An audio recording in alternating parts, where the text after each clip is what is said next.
Hi everyone, and welcome to the Every Podcast Man, the podcast where we at Everyman will be sharing with you everything that we love about cinema and films. I'm James, I'm your host, and alongside me my glamorous co-host, Cameron. How are you, Cam? Good morning, everyman! Hey, this is not a test, this is rock and roll! Time to rock it from the Delta to the DMZ! Hi, man, I'm good. Damn. Yeah. I love the energy. I love the energy, Cam. That's as high as the energy is going to go. It's all downhill from here, I promise you. Yeah. Next Robin Williams here. So today we are going to be talking all about love and romance and stuff like that. Cue the smooching sound effects, please. Thank you very much, Zoo, for those sound effects. This is probably a fantastic time to mention Zoo. Zoo is our amazing behind-the-scenes editor who's doing so much work, is making this possible.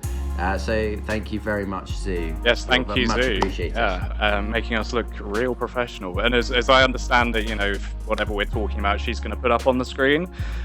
So if we're talking about, sexy Jeff Goldblum with his shirt open from the first Jurassic Park film, look, there it is up on the screen. Look at that. Hello, Jeff. Hello, sexy Jeff. Jeff and the dinosaurs. If we're talking about the film We Bought a Zoo with Matt Damon, all of a sudden there's the film poster for We Bought a Zoo with Zoo's face over Matt Damon. Lovely stuff. Oh, so it is. Yeah. Oh, look at that. That's the magic of podcasting. Magic of technology.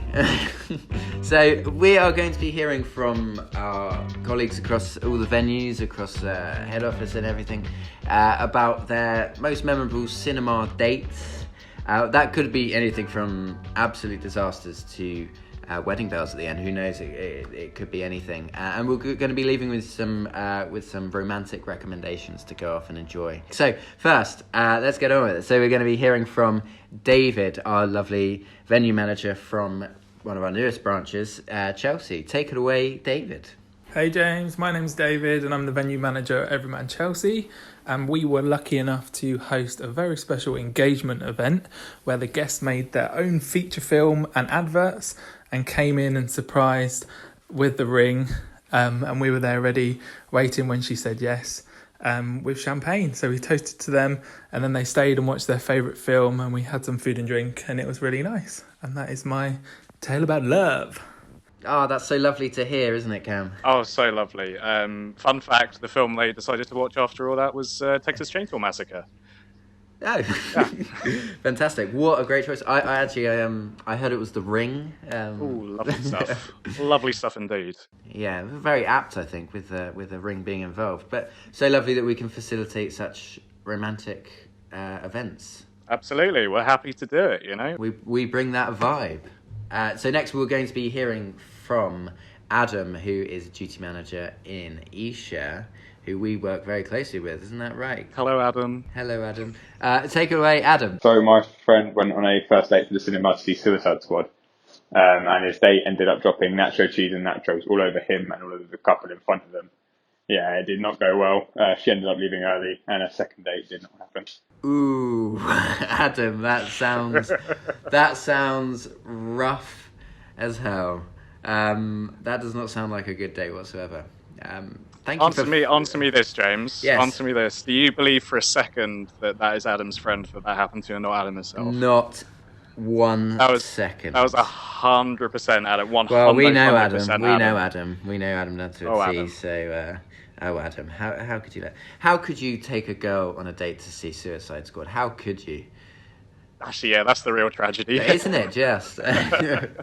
So, Cam, any disastrous or wonderful date stories from you? Yeah, I got a pretty romantic one. I think it was pretty romantic. My girlfriend's birthday last year, I said, hey, I know I'm working, but come to the cinema after work after I close it up because I've got a surprise for you. So she came after I closed everything up. She went up to screen one, and I had a bottle of Prosecco waiting for her with some popcorn, and I put on her favourite film, which is Dirty Dancing. We had our own private screening. Ooh, which is yeah. very nice. I mean, Did she have the that, time of her life? oh, very good. Yeah, Ah. that's a lovely bit of business there. Lovely bit of business. Thank you. I've never had a joke being called business before. Thank you. If that's what you're referring Yeah. to. Do you want to know what I got her for her birthday this year though? Jigsaw puzzle. Let's move on. Okay. Master of Romance Cameron, thank you. I can see Oh yes. how you got yourself a girlfriend. Yeah, no, unfortunately, I'm desperately lonely and single. I'm on Tinder, Bumble, Match.com, eHarmony, Elite Singles for some reason, Farmers Dating. FYI, I grow tomatoes on my windowsill, so that counts. Anyway, moving on from my crippling singledom, we're going to be now hearing something a little bit different from Georgie, who's going to be talking about her favourite moment from her favourite romantic film. Take it away, Georgie. So when I think romantic films, I think of something like 10 Things I Hate About You. It's got Heath Ledger, Julia Stiles, Joseph Gordon-Levitt and lots of others. It's got Heath Ledger singing Can't Take My Eyes Off You, so what more could you really want? As well as the famous scene where Julia Stiles recites her poem to Heath. Gets very emotional and cries. It's also got a really great soundtrack, and it's your typical love story where they go from hating each other to loving each other. It's just classic romance, and recommend it. So if you haven't seen it, definitely give it a watch. But yeah. Thank you so much, Georgie. What a fantastic choice. Oh yes, I love 10 Things I Hate About You to bits, to absolute pieces. Like I've seen that film so many times. Grew up watching that film on like VHS. That moment she mentioned with like the "You're just too good to be true" from Patrick Verona, played by Heath Ledger, where he sacrifices himself on the altar of dignity. It's iconic, and you can't watch it without just falling in love with him a little bit, or at least me personally. I Yeah. just absolutely love it. Heath Ledger was sublime. Yeah, I mean, you compare like his performance in that to like his performance as the Joker in The Dark Knight, Christopher Nolan's Batman films. Such range, and I feel like yeah, it's definitely a talent taken far too early. Yeah, that guy knew the brief. He knew what he was doing. Yeah, no, it's such a great soundtrack. Like Georgie said, Bad Reputation by Joan Jett. I don't give a damn about my reputation. Letters to Cleo, like I want you to want me. It's just so good. I've got that on CD somewhere. I've got this soundtrack on CD somewhere. FYI, listeners, we are releasing our cover album on SoundCloud next week. Yeah, and fun fact about 10 Things I Hate About You as well. The scene where Julia Stiles' character recites her 10 Things poem. It was actually the first and only take of that scene, which I think is really awesome and a testament to her as an actress as well. Yeah, it really shows because there are a couple of bits where she kind of stumbles over the lines, but it just makes it feel so natural. Like she's standing up in front of the classroom, just bearing her very soul. Shakespearean, which of course it's based on Taming of the Shrew by William Shakespeare. Now I want to hear about your favourite romantic film, Cam. What's got you, Randy? Okay. So I was really back and forth on this one. Like I really wanted to choose 10 Things I Heard About You actually, because it is one of my favorite films of all time. But I'm not sure if it's actually a good film or if I've just seen it so many times and grew up with it that I'm always watching it with rose-tinted glasses. So any red flags there might be, they just look like flags to me. So I would be really curious to see like somebody who'd never seen it before, like watching it today in 2021. I would really want to know kind of what their take on it would be. So if you're listening to this or watching this and you have decided to go and watch it as a result of this recommendation, then yeah, I'd love to hear what you have to think about it. Yeah. Let us know. I mean, how can they get in touch with us, James? YouTube comment section or our Instagram or Everyman Instagram page. That would be lovely. We'd love to hear from you. Let us know what you think. Or I'll be honest, if you're listening to this, you probably have our phone numbers. Probably. So you can just get in touch with us. Yeah. Yeah. But yeah, my actual choice was About Time from 2013. It's a lovely film. It's written and directed by Richard Curtis, who brought us such well-known films as Notting Hill, Four Weddings and a Funeral, Love Actually, and he was part of the writing team behind Mr. Bean's Holiday. So to a lot of people, I'd say he's in the kind of national treasure category. I'd say so.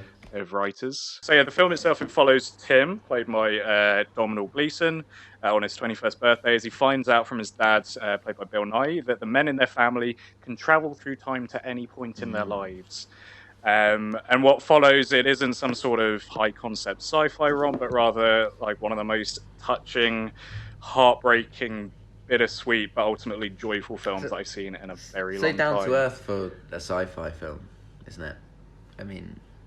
Yeah, I mean, it's got that really big sci-fi part of it, but it's definitely not a sci-fi film. No, like, but at all. Yeah, like that's what I love about it. The time travel is never the focal point of the film. There's never really any kind of threat. Yeah, or you can always pick up happens. like a time travel storyline, you know, but when it tries to go into the science of it, because at the end of the day, time travel doesn't exist and never will. So of course there's going to be things to pick apart, but because it doesn't focus on that, you're right. You're absolutely right. It doesn't matter. If you think about it for more than a second, it is easy to kind of destroy the internal logic of the film.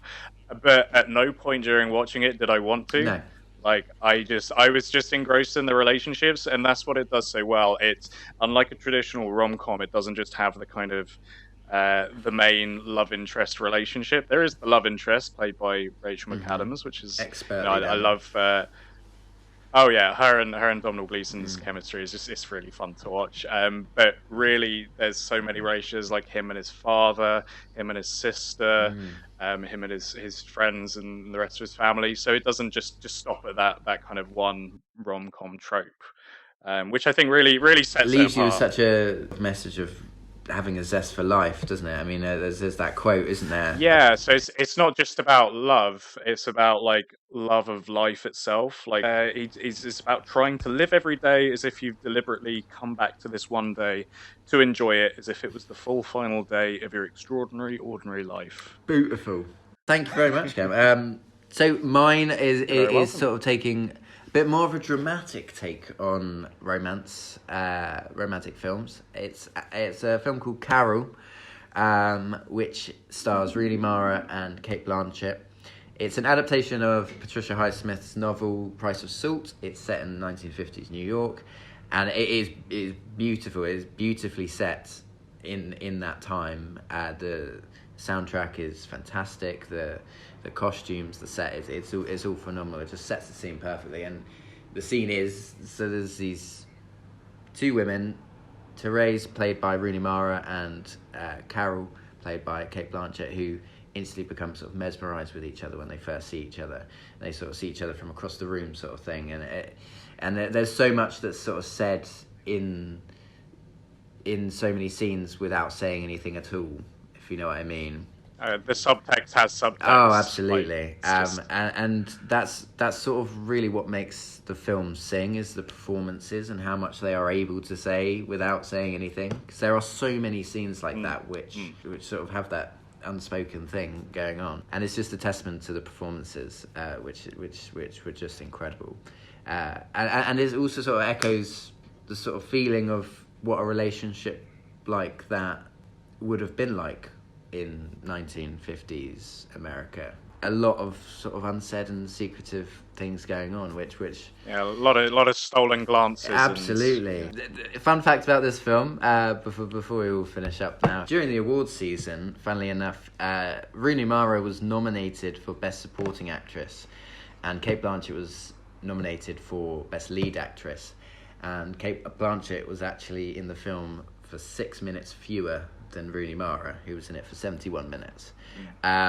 Which I find is baffling. It's interesting. I mean, she plays that sort of really strong character, Cate Blanchett. That sort of she has such a commanding role throughout. Absolutely, and that's it's just such a big charismatic heart of the film. And that's not to take away from Rooney Yeah, Mara's she plays it very well as well. performance Yeah. at all. Next week we're going to be talking about the Oscars as it is that time of the year, which is going to be interesting. This year's Oscars because of the coronavirus and limited releases. But we're going to be. We almost made it all episode without mentioning the coronavirus. Oh God, so close. We were this close. The good news that like there have been such limited releases that if you release the film like this year, you're in with a shot. Yeah, but some great like indie releases. I think. Sonic the Hedgehog should have been in with a shot. Yes. So next week, we're going to be talking about our favourite wins throughout the Oscars, but also our favourite snubs. And one of my potential choices for a recommendation for a romantic film this week, I just recently found out was snubbed at the Oscars. So, I'm going to leave that for next week, but we'll find out what that is. Lovely little cliffhanger there. Thank you for tuning in, everyone. It's been so lovely to have you listening.